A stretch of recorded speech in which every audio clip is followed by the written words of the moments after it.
My learning is by talking to people who have been successful, by talking to, whether I'm looking to learn from entrepreneurs, talking to other great entrepreneurs.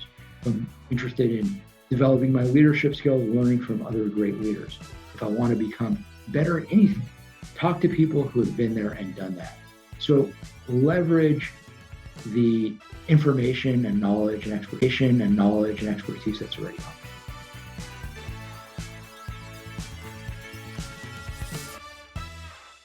You're listening to the Bacon Bits and Bites podcast, and I'm your host, Karen Swizik. This is the podcast where a bit of business and a bite of technology come together.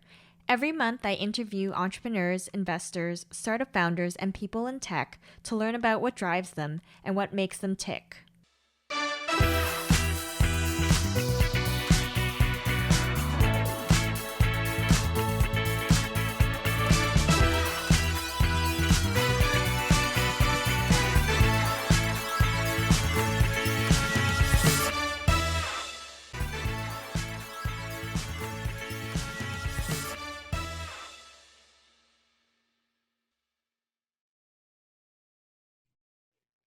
Welcome to another episode of the Bacon Bits and Bites podcast. And today on the show, I have Adam Mendler.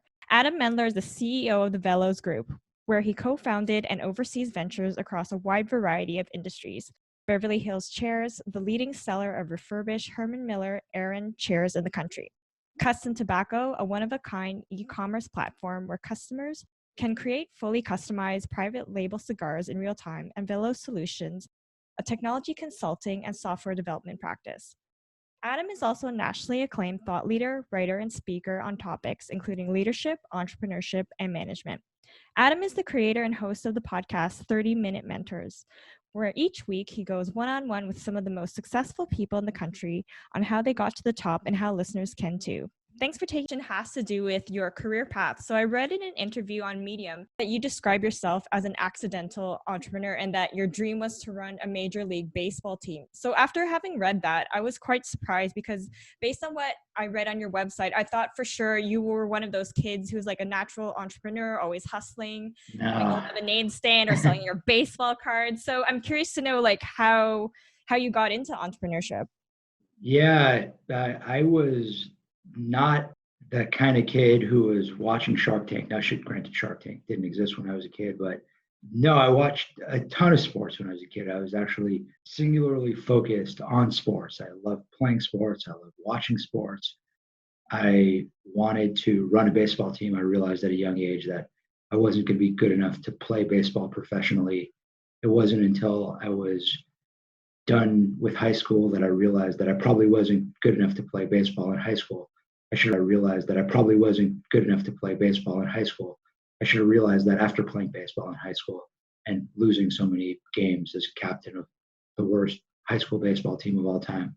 But it wasn't really until I was in my late 20s that I had this itch that I wanted to scratch, that of being an entrepreneur. And I had this experience working for a couple of different companies in corporate America. I worked for two really big companies in the financial services space. So my first job out of college was with what was then the largest hedge fund in the world, a company called D.E. Shaw. And out of business school, I worked for Credit Suisse, which is a huge global bank. I'd also interned for a couple of really big companies in the entertainment industry, William Morris Endeavor and Universal Pictures. So by the time I was 28, I felt like I had seen what life was, what it would be like to spend my career working for big companies. But I just sort of wanted to see what life was like on the other side. And I knew that my energy was never going to be higher. My expenses were never going to be lower. If ever there was a moment to take that entrepreneurial leap, it was then and there. I was getting paid well. I was making good money, but I wasn't making the kind of money that I couldn't walk away from. It wasn't like I was, making millions and millions of dollars and, had the kind of golden handcuffs that would force me to stay on the corporate trajectory for the rest of my life. So while there was certainly risk in what I was doing, it didn't necessarily feel like the kind of risk that I couldn't recover from if it didn't work out. So I just went and did it. And that was in 2012. It's been 8 years, which is crazy. Time flies when you're having fun. Somehow it's just blown away. And, looking back on it, it's been an unbelievable ride, lots of highs, lots of lows, lots of ups, lots of downs, but, wouldn't trade it for anything. You oversee several ventures across a wide variety of industries. I'm curious to know about one in particular, custom tobacco. How did you come up with that idea? Like, it seems very unique, a customized like cigar. Yeah. So I didn't have the idea for the business. I'm actually not a cigar smoker. I don't smoke anything, let alone cigars. But my brother, who I started the business with, is a hardcore cigar guy. He's really, really passionate about cigars. And he had the idea for the business. So when we started the Veloz group, my brother and I joined forces, and we have very complementary skills and very different interests. And this was an idea that he had, my brother being, and the concept of being able to give people the ability to create their own personalized private label cigars really played into my passion for branding and marketing. So it was a marriage of my brother's love of cigars, my love of marketing, and we pushed forward with it. It's been a really interesting business. It certainly wasn't smooth sailing from the get-go. We thought that our core customer would be someone like my brother, a hardcore cigar smoker who lives and breathes cigars and would want their own personal brand. That actually has not been our customer. Our customer has been, Karen, do you smoke cigars? No, but you're going to laugh, but I think it looks really cool. So I'd like to at least try it once. So interestingly enough, our core customer is actually women who don't smoke cigars. Really? So we primarily sell to women. We're the only cigar company in America that has a majority female clientele. And we're the only cigar company in America that sells primarily to people who don't smoke cigars, because our customers are buying cigars by and large for one of two reasons. Number one, for gifts. If you think about how hard it is to find the perfect gift for the man in your life, that man could be your husband, your boyfriend, your fiance, your boss, could be your client, could be a friend, could be your uncle, you name it. Really, really hard to get the perfect gift for the man who has it all. And women are, I'm gonna stereotype here. I know we're not supposed to stereotype women, but I will. Women are more thoughtful than men. And women tend to be just more considerate in general, and certainly more considerate when it comes to giving gifts. So women tend to spend more time and certainly invest more thought when it comes to figuring out what kind of gift to give a person important in their life. And they've discovered what we're doing and really love it. The second audience is people in the event space who happen to be majority female. So event planners, whether they're corporate event planners planning events for, could be a holiday party, could be a golf tournament, and then a lot of event planners planning weddings or birthday parties. So it's become a really interesting business in that we're serving a clientele that we weren't necessarily expecting to cater to when we created the business. But one of the things you learn as an entrepreneur is you need to be nimble, you need to be flexible, you need to be adaptable, and you need to really know your customer. And in our case, our customer is a different customer than we thought it would be, but it's cool. And you need to really know your customer. And in our case, our customer is a different customer than we thought it would be, but it's been an opportunity for us to serve these two different groups of clients that has created this business opportunity for us. That's very fascinating. Since many people are working from home for the first time and like having to set up a home office, I'm also curious to know about the other venture, Beverly Hills Chairs. Like, have you seen an increase in sales from people like wanting to buy a chair to be part of their home office? Yeah, really, really good question, Karen. So our audience, our customer base has shifted pretty significantly. I think significantly could even be an understatement. I would say quite dramatically since Corona has hit. So if we had this conversation pre-corona, I would tell you that 95% of the customers that Beverly Hills Chairs, tech companies, legal, financial services, professional services, we've actually sold chairs to the US Senate. Oh, We've sold wow. chairs to West Point. We've sold chairs to lots of well-known companies. I don't know if this podcast is going to be streaming on Spotify, but Yep. we've sold chairs to Spotify. Oh, So those were the kinds of companies that we're selling chairs to. Since coronavirus, our customer base has shifted from it being 95% companies, 5% home offices, to now 95% individuals buying for their home offices, and maybe 5% companies furnishing their offices, because companies aren't really doing anything now. Most companies are either closed or starting to think about how to reopen. But individuals all over America are dealing with this new normal, the new normal being, how do I figure out how to reopen? But individuals all over America are dealing with this new normal, the new normal being, how do I figure out how to work from home as effectively as possible? I am in need of converting my home, whether it's an apartment or a house or a condo or whatever your living situation is. It's now going to be an office. It's going to be a gym. It's going to be a rec room. It's going to be sort of like it's that one place where you are all day and all night. And the first thing you need for your workplace is a great chair, because you need a chair to be productive. You need a chair to be comfortable. You need a chair to stay healthy. And we've absolutely found a huge spike in demand from individuals looking to buy Herman Miller Aeron chairs, Herman Miller mirror. We sell at 50% off retail.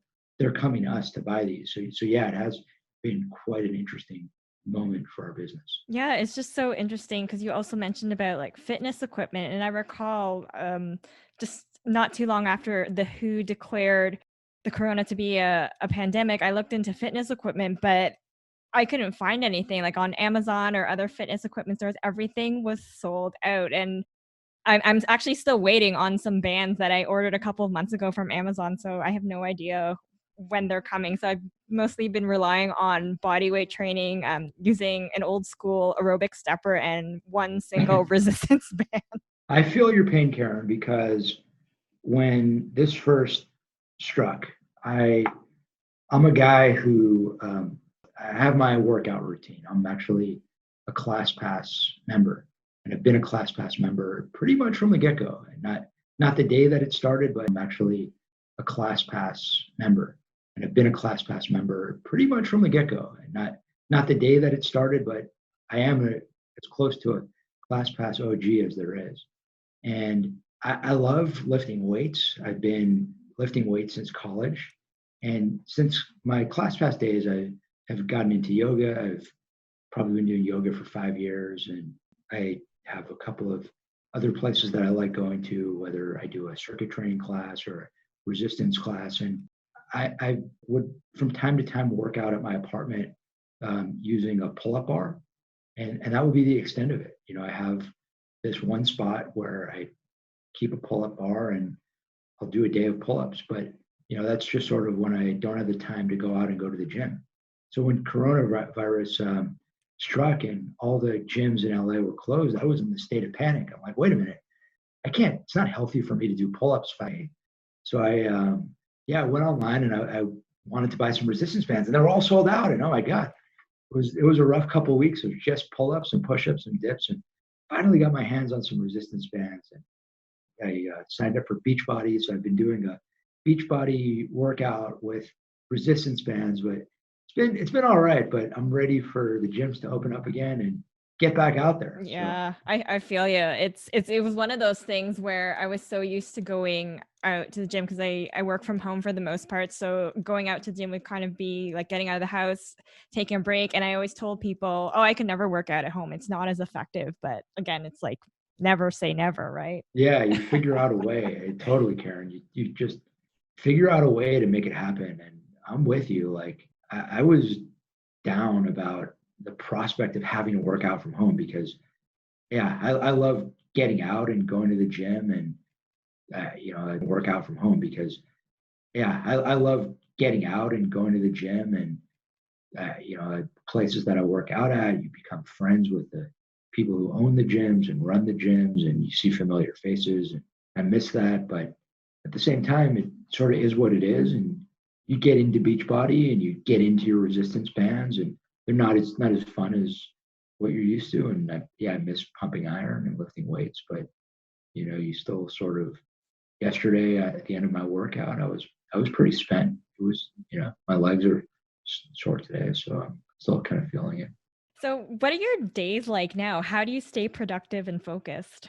So my days are as busy as they've ever been, even though I don't really have all that many hobbies anymore because all my hobbies have been knocked out by the virus. Mm, I can't watch baseball right. because there is no baseball. I can't see my friends a lot right now. I actually have started watching some Netflix series. So I hadn't watched too much uh, TV for a while, but I've rediscovered, it's just some great shows. I've just been as busy as I've ever been. What I've done is I've just focused. I've always been a focused person, and I've always channeled my energy, my passion into whatever it is that I'm doing. And there's no shortage of things to do. There's no shortage of things that I'm working on. And from the time I wake up until the time I go to bed, I'm just engaged and fired up. And even, the shows that I love. So even, what I enjoy watching on Netflix, I don't even put that on until I'm done for the day and have no more energy to work. So I've had no issue staying productive, staying busy, staying engaged in this period. And I know a lot of people have been struggling with it. And a couple of things that I think are important to keep in mind. Number one is zone out the distractions, block out the noise. I've always been a huge consumer of news. Hmm. I've watched way more cable news over the course of the last several years than I'm sure has been good for my mental health. When coronavirus hit, I realized that this isn't good for me. All this cable news and all the news that I'm consuming on Twitter and Facebook, it's just not healthy for you. It's good to be informed. It's good to know what's going on. It's good to know what is happening around you and around us. But beyond that, just sort of getting consumed by the echo chamber is a big distraction that can be beyond counterproductive. Hmm. And blocking that out has been great for me. Developing a routine, waking up in the morning. I've always been a morning person, but if, early to rise, early to bed. But if you're not, just try to get into that habit. Start getting up early, start going to bed early, work out every day, eat healthy, meditate, even if it's just for a minute a day. A minute a day of meditation can do wonders. Developing good habits can take you a long way. On my podcast, 30-Minute Mentors, I go one-on-one with one of the most successful people in the country every week for 30 minutes on how they got to the top. And more importantly, on their best advice for listeners on how they can get to the top as well. And I recently interviewed a number one New York Times bestselling author. He's one of the most successful writers of our day. He's written many, many New York Times bestselling books. Unbelievably successful writer commercially and just in terms of his content. And one of the things that he said to me on the show, I'm not sure when this episode is airing, this podcast episode that I interviewed this guest on will be airing in June. One of the things he said to me in our conversation that stood out, we were talking about the importance of developing good habits and the importance of sleep and just how powerful a good night's sleep is to your overall well-being, and how having one good night's sleep can completely reset your system and completely reset how you feel. If you're feeling crappy and you're feeling lethargic and just go and get a good night's sleep. And the next day, you're going to feel so much better and your batteries will be recharged. So it's really just a matter of following best practices and staying as positive as possible in these crazy times we're in. Yeah, I agree with you. I found that how much news and information we consume is actually one of the things we can control. And I agree with you, like everything in moderation. It's just more looking at the news to be informed, but to not check it like every 5 minutes to see like, oh, okay, now there's like 50 new cases, 100 new cases. And that's like I found when my anxiety went up. But as soon as I turned off those notifications, like, okay, I'll check it like once or twice a day, then I'm good. I actually also want to mention, like, it's interesting that you said that you are busier than ever. And I've been finding, talking to a lot of entrepreneurs, that they feel the same way. It's a combination of a few things, I think, and that like your business may be like busier than ever because you're trying to keep up with the demand, but also it could be you may have some downtime, but then it gives you time to like tackle that never ending to-do list, like new landing page. So it's really interesting to like feel, we're now busier than ever during this time. Totally. I agree with everything you said. I think the way that I've been thinking about it and describing it is there's just less of a separation between work life and personal life because our barriers between work and personal have been taken down. We're working from home. We are not going into an office and going home and having those two lives delineated. We're not going out and seeing friends and seeing family members and going to events and going to games or even watching games on TV. And it's all you sort of have to take a step back and say, okay, it's 9 p.m. right now. I'm done for the day. Take a step back and say, okay, it's 9 p.m. right now. I'm done for the day. I'm tired. Do I go to bed? Do I watch Netflix? Do I read a book? Do I call a friend? Mm-hmm. Do I Zoom a friend? I mean, what does it for you? Like everyone has their own thing. So Greg is the guy's name who runs the day-to-day operations for Beverly Hills Chairs.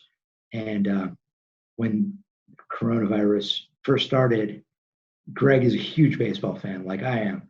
And we were just bemoaning the fact that we don't have baseball now to keep ourselves busy and occupied. And we're talking about, what are we going to do? And Greg's like, all right, I need a video game that I can play. I'm trying to find a good video game. And I'm like, yeah, Greg, I need a good Netflix show. He's like, oh, you got to start with Ozark. So I did. And Ozark was great. But it's like, all right, it's 9:00. Listeners, it might be I'll go and pick up a book. I'll call my mom. I don't FaceTime my nephew at 9 p.m. because he's 3 years old and he should be sleeping at 9 p.m. So it's not healthy for me to do that. But I try to FaceTime my nephew as much as I can, as much as he wants to talk to me.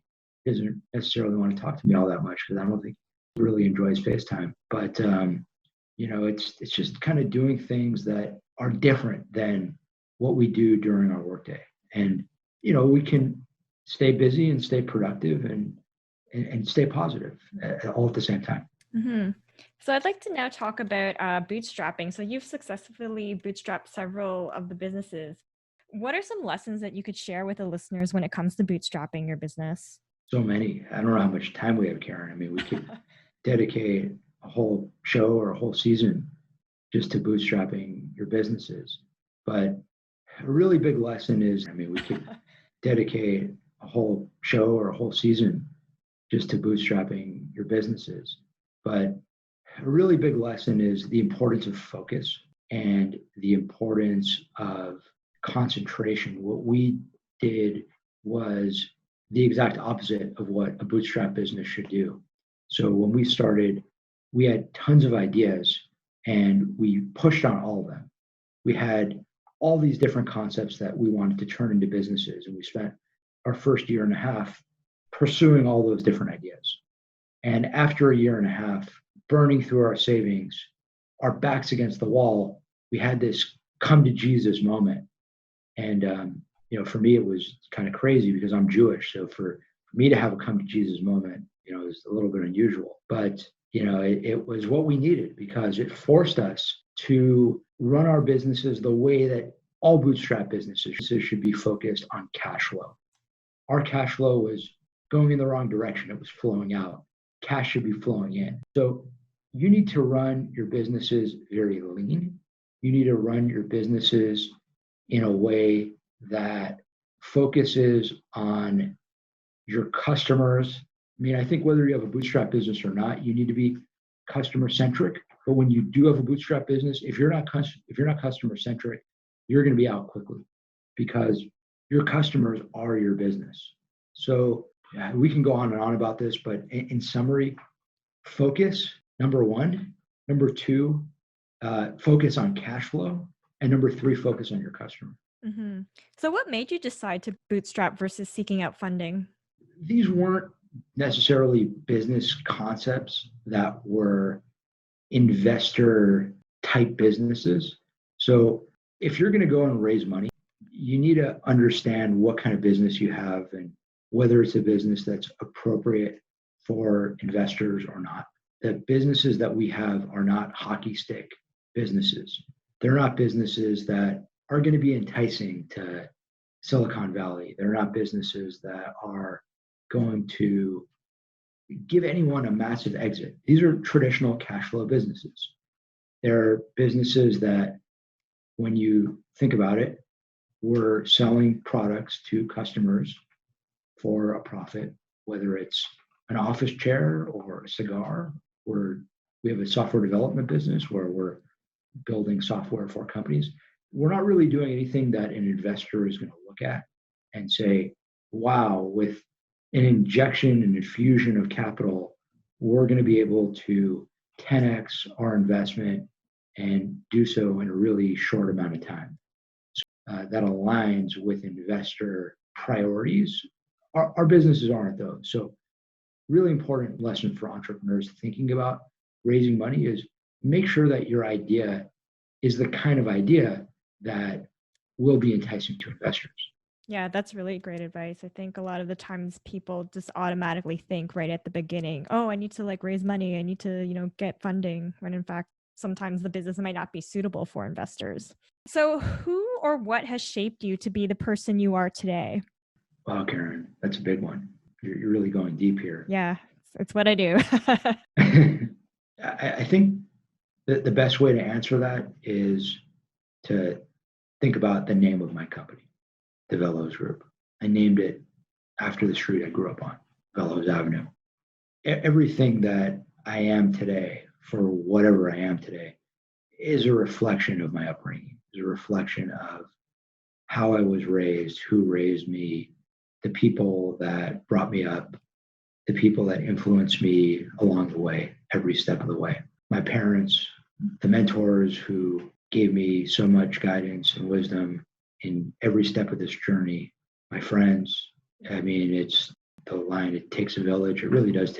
It's the line, it takes a village. It really does take a village. And we're all in this together.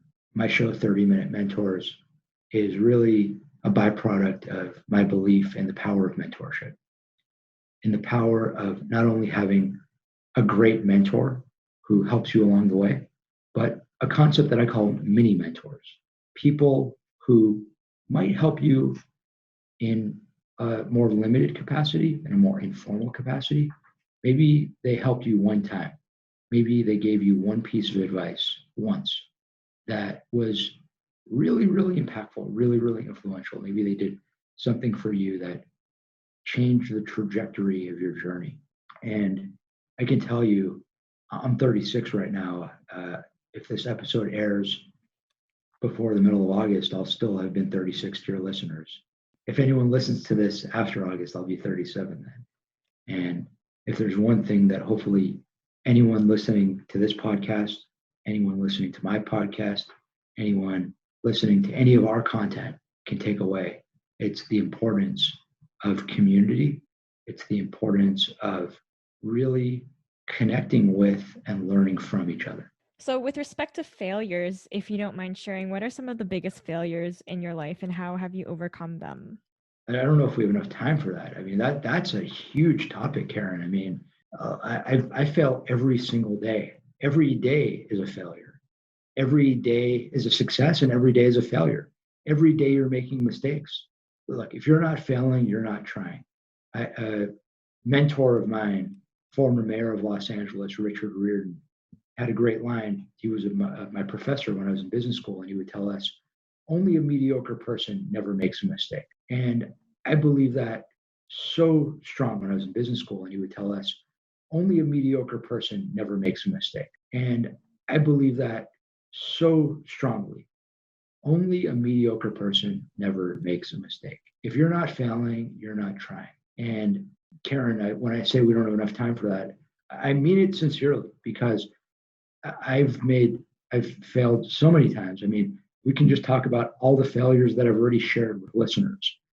When we started our business, we spent our first year and a half pushing on 10 different ideas, burned through all of our savings. It took us a year and a half to really learn what it meant to run a bootstrap business, what it meant to be a real entrepreneur, not to, sit around and, we had so much fun sort of taking all these different ideas and, working on them and trying to figure out how we could turn them into businesses and talk about a failure. That was a huge one. There were small failures. Being on time. Could tell you today, my first meeting of the day, I was late to. That was a failure. So I just think the biggest thing for anyone listening is to recognize that failure is inevitable. Mistakes are inevitable. We're human beings. We're going to fail. What's really important is to not pretend that you don't make mistakes, not pretend that you didn't fail, but instead to learn from your mistakes, to stay positive through your mistakes, and to push forward. Look, when someone in my organization screws up, what am I going to do? Send them in the corner and make them wear a dunce cap and take out a baseball bat and start swinging at them? When we screw up, I mean, you move on. You take ownership of it and you learn about it for a bit, but you don't let it bring you down, because if you let it bring you down, all that's going to happen is you're going to make another mistake. So just stay positive, and mistakes are an integral part of the learning process. Yeah, definitely. So with respect to leadership, what are the most important decisions you make as a leader of your organization? So many. One of the most important decisions you make as a leader, if not the most important decision you make as a leader, is who you hire. Because at the end of the day, leadership is all about leading people. Leadership is all about building, managing, motivating, inspiring, and bringing out the best in teams. And that can't happen if you're a one-man show or a one-woman show. So to be a successful leader, to lead a successful organization, you need to surround yourself with great people. So as important a decision as any for whatever, you could be leading a startup company, you could be leading a Fortune 500 organization, you could be leading a nonprofit, you could be leading a sports team. It doesn't really matter. Who you surround yourself with makes all the difference. And one of the things that I've found over the years in my organization, and it's held true in the interviews that I've conducted with hundreds of the most successful leaders in America and the most successful leaders in the world, is the power of culture and just how important it is to have really, really solid core principles that you live by, that you stand by, that you believe with all of your heart, and to have those principles be an indispensable part of who you are and what your company is all about. When you hire people, you want to think about what matters most to you and why. What matters most to your organization and why? Does it matter if they went to an Ivy League school? Is that what you really care about? Does it matter if they have a 4.0? Is that what you really care about? Are those your core values? Or are your core values hard work? Are your core values morality? Are your core values ingenuity? Are your core values teamwork? So when we're hiring people, we're thinking about, are these the kind of people who are going to really excel in the Veloz culture? Are these the kind of people who are going to be leaders here? And the kinds of people who excel in our organization are people who are their best selves when they're given freedom, when they're given rope, have the flexibility to figure them out. They don't necessarily need someone to tell them how to problem solve. They have the creativity and the guile to work through situations. They're not afraid of being uncomfortable, can get out of their own comfort zone. People who love people, people who enjoy relationships, who enjoy being around other people. I mean, if you're looking to build and grow an organization and you hire one bad apple, if you're a Fortune 500 company, it might not be that big of a deal. Ruffle a few feathers, but if you're an early stage startup, it could blow things up. So you need to be really careful about who you bring in. And hopefully anyone listening, be really careful about who you bring in. And hopefully anyone listening understands and can understand the importance of that. Okay. So a couple of questions regarding more advice. What advice would you give to someone who is interested in starting their own business and they know nothing about running a business, but they're very interested in the idea of running a business? Yeah. So first piece of advice for anyone interested in being an entrepreneur is to learn as much as you can, absorb as much as you can. You don't need to reinvent the wheel. There are lots of people who have been there and done that. Learn from them. Not to promote my show, but successful entrepreneurs. And one of the reasons why I've interviewed them is so that anyone interested in entrepreneurship can listen to them and tune in and learn from them. So whether you want to listen to my podcast or listen to a different podcast, and it might not be listening to a podcast, because I'm a big believer that everyone has a different way of learning.